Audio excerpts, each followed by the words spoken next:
Mark sheet بنانے کے لیے ہم لوگ شیٹ پر سب سے پہلے سیل پر کوئی بھی ایک ڈمی نام اسکول کا ٹائپ کر لیتے ہیں، like A B C school Karimabad Karachi, اور ڈفرینٹ سیل کے اوپر ڈفرینٹ کیپشنس یا ہیڈنگس ٹائپ کر لیتے ہیں. لائک مجھے ایک مارک شیٹ بنانی ہے جس کے اندر serial number, name, English, math, science, total, percentage اور گریڈ کی کچھ ہیڈنگز ہونی چاہیے. سیریل نمبر پرنٹ کرنے کا طریقہ میں آپ کو پہلے بتا چکا ہوں. آپ 1 لکھ کر ماؤس کو ڈاٹ کے اوپر رکھیں، جب وہ پلس بن جائے گا تب کلک پریس کرتے ہوئے نیچے آئیں گے. یہ مارک شیٹس کے سیریل نمبر جو ہے وہ جنریٹ ہو گئے. دین اس کے بعد آپ ڈمی نام اپنی مرضی سے کوئی بھی ٹائپ کر دیں.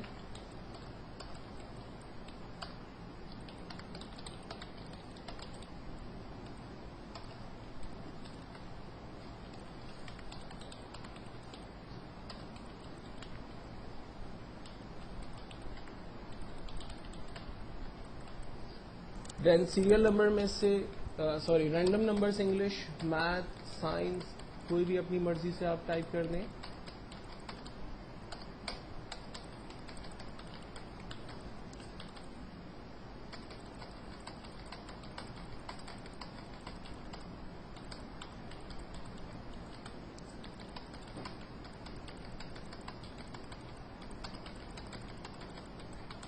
ٹوٹل نکالنے کے لیے اس میں سب سے آسان طریقہ یہ ہے کہ آپ پہلے 3 نمبرز کو رینج میں لیں، جہاں آپ کو ٹوٹل کا آنسر چاہیے وہاں تک کی رینج بنا لیں. اور ہمارے پاس یہاں ایک ٹول ہے آٹو سم، جسٹ اس پہ کلک کریں، آپ کے پاس ٹوٹل آنسر آ جائے گا. اس طرح سے آپ باری باری تمام اسٹوڈنٹس کے کالمز کو رینج میں لے کر ان کا ٹوٹل نکال سکتے ہیں.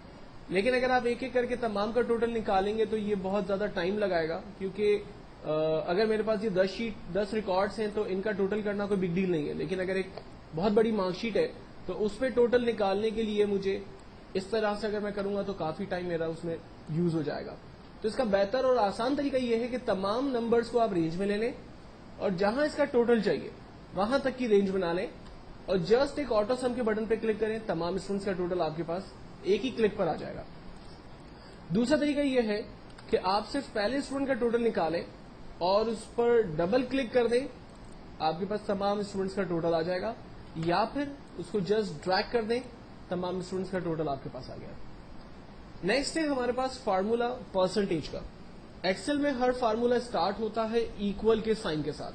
تو سب سے پہلے ہم لوگ ایکول بٹن پریس کرتے ہیں، اس کے بعد اسٹوڈنٹ کے ٹوٹل نمبر پہ کلک کرتے ہیں. میرے پاس آ رہا ہے F5 اس لیے آ رہا ہے کیونکہ F کالم اور 5 نمبر کی رو پر میں موجود ہوں اور اس نے اس پرٹیکولر سیل کو رینج میں لیا ہوا ہے، تو اس لیے مجھے وہ بتاتا ہے F5. ہم کہتے ہیں ٹھیک ہے، ڈیوائڈیڈ بائی ٹوٹل نمبر. اب علی نے انگلش میں 85 نمبر لیے 100 میں سے، میتھس میں 74 نمبر لیے 100 میں سے، سائنس میں 74 نمبر لیے 100 میں سے. تو ایکچوئل میں میرے پاس 3 سبجیکٹ ہیں اور ہر سبجیکٹ کو 100 میں سے نمبر دیے، تو ٹوٹل سبجیکٹ نمبر ہو گئے 300. تو میں نے یہاں پر دیا divided by 300 multi ply by 100. Over all percentage ہمیشہ ہم لوگ 100 میں سے نکالتے ہیں، تو میں نے ملٹی پلائی بائی 100 دیا، انٹر کیا، فرسٹ اسٹوڈنٹ کی پرسنٹیج میرے پاس آ گئی اور بالکل پہلے کی طرح ہم اس کو ڈریگ کرتے ہیں، تمام اسٹوڈنٹس کی پرسنٹیج میرے پاس آ گئی. دین اس کے بعد امپورٹنٹ فارمولا ہے گریڈ کا. اب گریڈ کے فارمولے کو یوز کرنے سے پہلے 5 لاجیکل چیزوں کو سمجھ لیں. گریڈ کے فارمولے میں سائن یوز ہوتی ہے. نمبر 1 گریٹر دین، اس سائن کو کہتے ہیں گریٹر دین.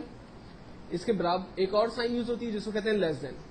اگر میں کہتا ہوں کہ بچے کی ویلیو بڑی ہے 80 سے، تو کمپیوٹر جو ہے وہ 80 سے بڑی ویلیو کو چیک کرے گا، 80 کو نہیں چیک کرے گا، یعنی 81، 82، 83 کو چیک کرے گا. کیونکہ ہم نے کہا کہ اگر پرسنٹیج بڑی ہے 80 سے تو اس میں 80 کو نہیں چیک کیا جا رہا، 81، 82، 83 کو چیک کیا جا رہا ہے. اگر ہم کہتے ہیں کہ ویلیو چھوٹی ہے 80 سے، تو اس کا مطلب ہے کہ وہ 80 کو نہیں چیک کر رہا، 80 سے چھوٹی ویلیو کو چیک کر رہا ہے، 79، 78، 76 کو. ہم کہتے ہیں کہ اگر ویلیو بڑی ہے، برابر ہے 80 کے، تو اس کا مطلب ہے کہ وہ 80 کو بھی چیک کرے اور 80 سے بڑی ویلیو کو بھی چیک کرے، کیونکہ ہم نے گریٹر دین ایکولس ٹو کر دیا. اگر ہم کہتے ہیں کہ پرسنٹیج چھوٹی ہے ایکولس ٹو 80، پرسنٹیج 80 کو بھی چیک کرے گا اور 80 سے چھوٹی ویلیوز کو بھی چیک کرے گا. جبکہ 5ویں کنڈیشن ہے پرسنٹیج برابر ہے 80 کے، تو ایگزیکٹلی 80 اگر پرسنٹیج آ رہی ہے تو اسی کو وہ چیک کرے گا، ادروائز تمام ویلیو کو وہ اگنور کرے گا. تو یہ 5 ڈفرنٹ کنڈیشنز ہوتی ہیں جو ہم لوگ عام طور پہ گریڈ کے اس فارمولے میں اس وقت یوز کرنے جا رہے ہوتے ہیں. پہلا فارمولا گریڈ کا پہلے اسٹوڈنٹ کے لیے ہم استعمال کرتے ہیں ایکولس ٹو اف کا مطلب ہے اگر بریکٹ اوپن اس سیل کی ویلیو پہلے بچے کی پرسنٹیج پہ کلک کیا سیل ایڈریس آ رہا ہے G5 ہم نے کہا اگر اس سیل کی ویلیو بڑی ہے برابر ہے 80 کے تو کاما اس بچے کو A+ گریڈ دے دیں. ایکسل اور پروگرامنگ لینگویج کے اندر ہمیشہ خیال رکھنا کہ وہ ویلیو جو آپ کو screen per as it is print کروانی ہوگی اس ویلیو کو آپ انورٹڈ کاما کے اندر دیتے ہیں. ہم نے کہا اگر G5 کی ویلیو بڑی ہے برابر ہے 80 کے تو کاما اس بچے کو A+ گریڈ دے دیں. اور اگر ایسا نہ ہو تو کیا کرے پھر ہمیں دوسری کنڈیشن لگانی ہوگی اور دوبارہ اف کو کھول کر دوبارہ اس پہ ایک نیا فارمولا ایڈ کرنا ہوگا. ایکچولی فارمولے کا سینٹیکس یہی ہوگا فارمولے کی کنڈیشنز چینج ہوتی رہیں گی. میں آپ کو کر کے بتا دیتا ہوں. دوسرا فارمولا لگانے کے لیے ہم نے کاما لگایا اور لکھتے ہیں اف. جب اف کے اندر مزید اف کھلتے ہیں تو اس کو کہتے ہیں نیسٹڈ لوپ. بریکٹ اوپن اگر اس سیل کی ویلیو بڑی ہے برابر ہے 70 کے تو اس بچے کو A گریڈ دے دیں. تیسری کنڈیشن اف اگر اس سیل کی ویلیو بڑی ہے برابر ہے 60 کے تو اس کو B گریڈ دے دیں. دین فورتھ کنڈیشن اگر اس سیل کی ویلیو بڑی ہے برابر ہے 50 کے تو اس کو C گریڈ دے دیں. اف اگر اس سیل کی ویلیو بڑی ہے برابر ہے 40 کے تو اس کو D گریڈ دے دیں. فائنلی ہم کہتے ہیں کہ اگر سیل کی ویلیو چھوٹی ہے برابر ہے 39 کے تو اس کو فیل کر دیں.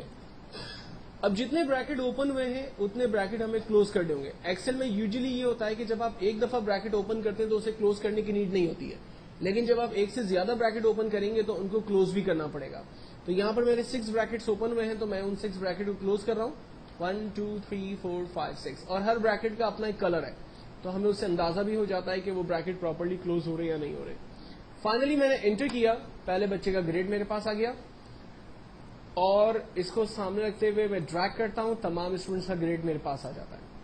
اب ایکسل میں اتنے فارمولے لگانے کی کیا ضرورت تھی یا اتنا لمبا چوڑا کام کرنے کی ضرورت کیا تھی. یہ کام ہم شارٹ طریقے سے بھی کر لیتے تو ہمارا آنسر جو ہے وہ جنریٹ ہو جاتا ہے, یا ہم مینولی ٹائپ کر لیتے ہیں, ہاتھ سے لکھ لیتے. ایکچوئل میں ایکسل میں سب سے امپورٹنٹ چیز اس کے فارمولے ہی ہے. لوگ ایکسل کو پسند کرتے ہیں یا نہ پسند کرتے ہیں اس کا ریزن یہی ہے کہ اس کے فارمولے بڑے خطرناک ہیں. لوگوں کو پسند آتے ہیں فارمولے تو وہ محنت کرتے ہیں سیکھتے ہیں, لوگوں کو نہیں پسند آتے تو گھبراتے ہیں اور چھوڑ کے چلے جاتے ہیں. ٹھیک ہے, تو ایکسل میں کیا فائدہ ہوا ان فارمولوں کو لگانے سے. مثال کے طور پر علی کا جو ٹوٹل آ رہا ہے وہ 233 پرسنٹیج 76 اور گریڈ A+ گریڈ آ رہا ہے. سوری, اگر میں اس کے سبجیکٹ نمبر کو کم کرتا ہوں, آپ دیکھیں اس کے ٹوٹل پرسنٹیج اور گریڈ کے اوپر چینجنگز آ رہی ہیں. یہ دیکھیں دوسرے نمبر کو چینج کر رہا ہوں, آپ دیکھیں اس کے ریزلٹ چینج ہو رہا ہے. تو کمپیوٹر جو ہے وہ دیے ہوئے فارمولے کے درمیان ہی موومنٹ کر رہا ہے اور answer automatically total percentage grade کا جنریٹ کر رہا ہے. اگر میں اس کے نمبرز کو انکریز کرتا ہوں, آپ دیکھیں اس کا ٹوٹل پرسنٹیج انکریز ہوا, اس کا گریڈ جو ہے وہ انکریز ہوا, اس کا پرسنٹیج انکریز ہو رہا ہے. ایوری تھنگ ورکنگ میں ہے کیونکہ ہم نے فارمولوں میں تمام چیزوں کو جو ہے وہ آرڈر پوزیشن کے اندر رکھا ہوا ہے. تو یہ ایک مارک شیٹ کا کانسیپٹ ہے. مارک شیٹ کو کریٹ کرنے کے بعد جو ہم نے ٹاپ پر ہیڈنگز دی تھی, اب اس کو ذرا سینٹرلائز کرتے ہیں اپنی مارک شیٹ کا. اس وقت میرا جو آخری کالم ہے وہ ایچ ہے, تو ہم لوگ مارک شیٹ کو ایچ کالم سے رینج بنانا شروع کرتے ہیں, اے سے اور ایچ تک کی رینج بناتے ہیں. یہ پہلے ٹیکسٹ کے ساتھ آپ بہیو کریں گے. یہاں پر ایک ٹول ہے ہمارے پاس مرج اینڈ سینٹر, جسٹ اس ٹول پر کلک کرتے ہیں ہمارا ٹیکسٹ سینٹرلائز ہو گیا مارک شیٹ کا. دین سیکنڈ ہیڈنگ کو چوز کیا کریم آباد کراچی, اور اس کو بھی ہم نے سینٹرلائز کر دیا. دین اس کے بعد بولڈ اٹیلک کو سارے ٹولس میں آپ کو بتا چکا ہوں, آپ فارمیٹنگ کے حوالے سے ان کو یوز کر سکتے ہیں. اس کے بعد میں ٹیکسٹ کی بارڈر بنا لیتا ہوں اور تاکہ میرا ٹیکسٹ جو ہے وہ تھوڑا سا فارمیٹنگ کے حوالے سے خوبصورت نظر آئے. یہ ہماری ایک کمپلیٹ مارک شیٹ ہے جس پر ہم نے ٹوٹل پرسنٹیج اور گریڈ کے فارمولوں کو یوز کیا ہے.